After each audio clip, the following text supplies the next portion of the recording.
Namaste. Today I am talking to you about asana named Urdhva Mukha Shvanasana, which means upward facing dog. Urdhva means upward, Mukha means face, and Shvana means dog, asana means posture. So the literal meaning of the asana is upward facing dog posture. This asana is beneficial for the entire backbone primarily, along with the chest, lungs, throat, thyroids, etc. It also strengthens the arms, shoulders and wrist and the legs in totality. As the name goes, it's an upward facing asana. It's a asana which comes from prone position. So we have to lie down on our stomach and practice this asana. As I said, this asana is very beneficial for the entire backbone. Those who are having problems of lower back pain, lumbago, problems like sciatica, slip disc, all these people will get very good benefit by practicing this asana.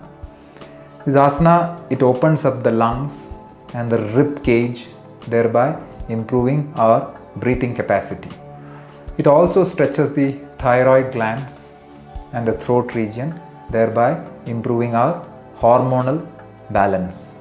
People having rotator cuff injury, severe wrist pain, and currently having severe back pain problems may avoid this asana.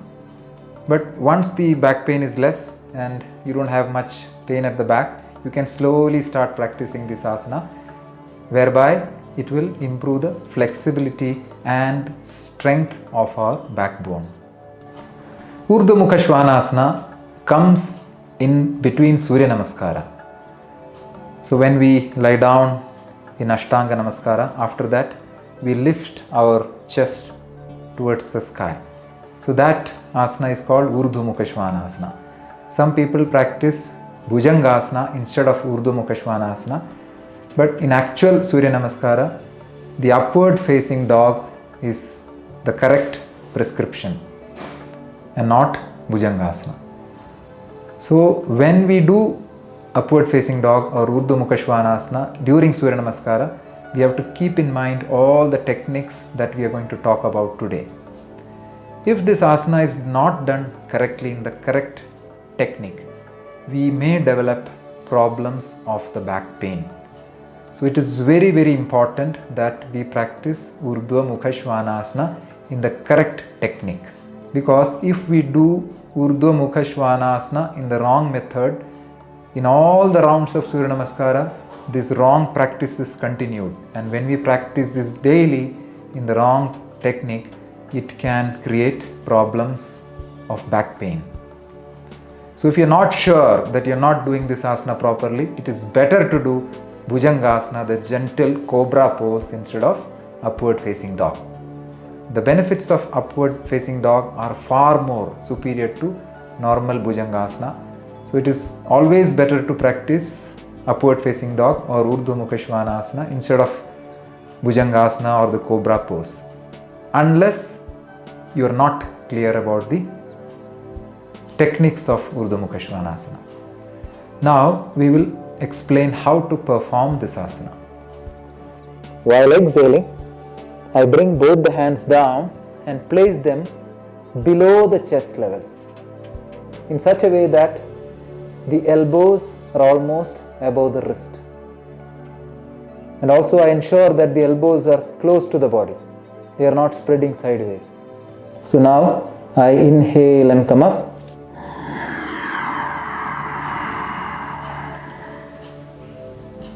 And then start exhaling.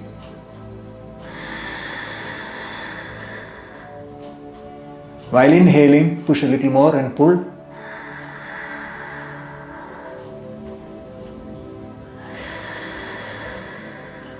Elevate the body a little more.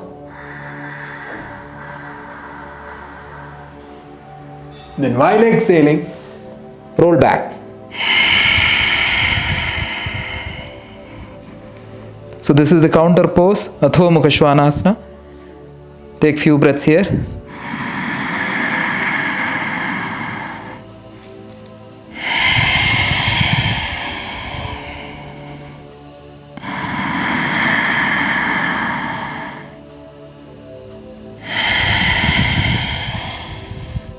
Then while inhaling, keep the knee down. And exhaling, lie down.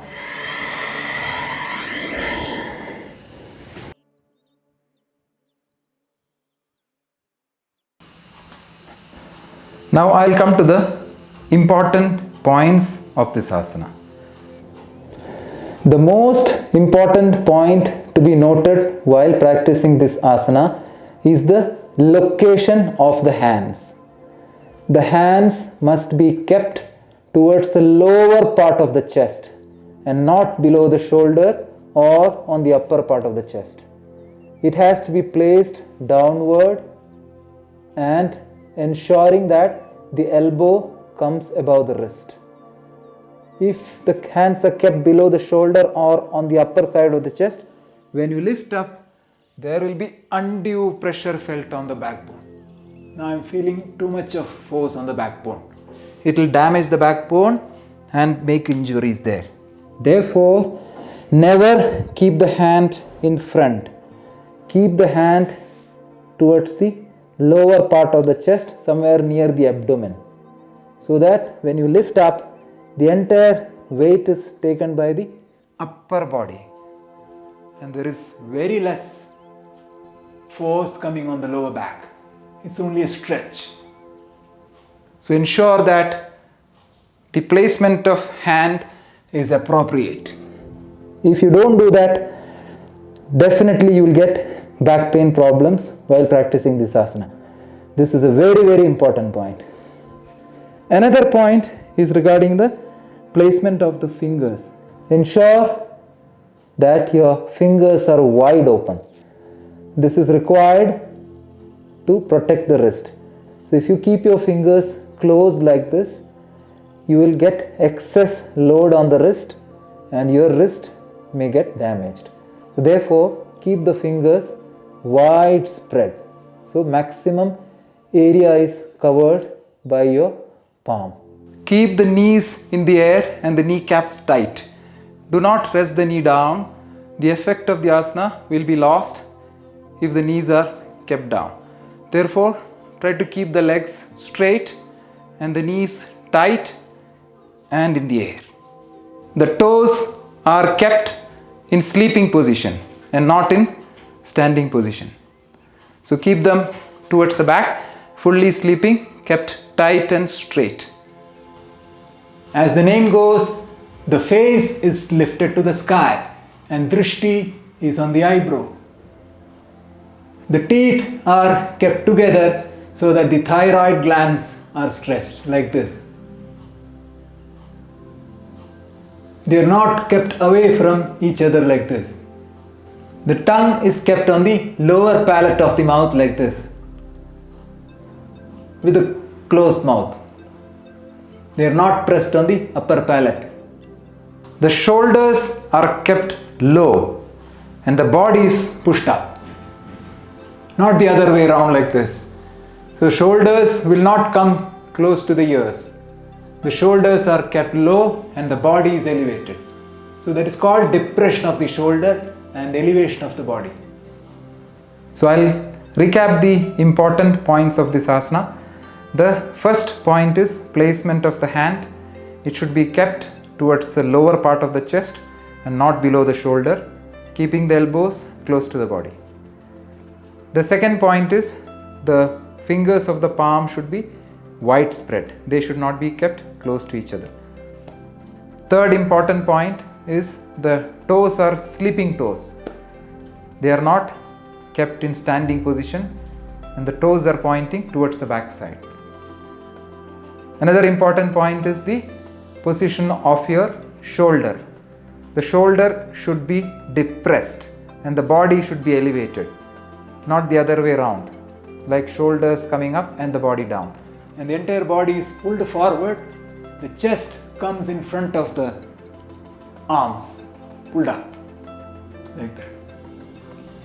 So it pulls the body forward, it pushes the ground and opens up the chest. So these three actions gel in Urdhva Mukha Svanasana. A push on the mat, a pull on the body, and arching of the back, opening up the chest. All the actions blend in Urdhva Mukha Svanasana. It also stretches the thyroid when you look up, looking at the eyebrow. Keeping the teeth together but not biting each other, keeping the tongue on the lower palate of the mouth, pulling the body forward, keeping the knees in the air. All these actions come in together in Urdhva Mukha Svanasana. If you're not sure about getting these actions into your fold, it is better that we do Cobra pose, Bhujangasana, instead of Urdhva Mukha Svanasana, because you will not get much problems on the back when you rest the knee on the floor. So when you do Surya Namaskara, if you think that you cannot entirely lift up the body and get the benefits of Urdhva Mukha, it is better to keep the knee down and do a Cobra pose. This is enough. Mula Bandha should be practiced while doing this asana, and the legs, arms and body all are kept tight and strong. The breathing is done in Ujjayi Pranayama, deep, long, slow breathing. After doing Urdhva Mukha Svanasana, do the counter pose Adho Mukha Svanasana or downward facing dog, and then lie down in Makarasana. So ensure that these important points are kept in mind. It is very important that these techniques are followed during Surya Namaskara practice.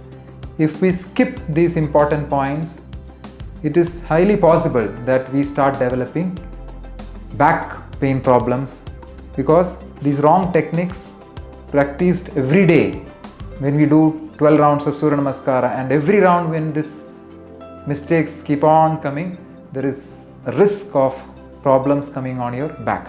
So ensure that these techniques are followed. They are very simple. Put your mind to good breathing, good techniques. It will ensure that we get all the benefits of Urdhva Mukha Svanasana. I hope this video helped you. Namaste.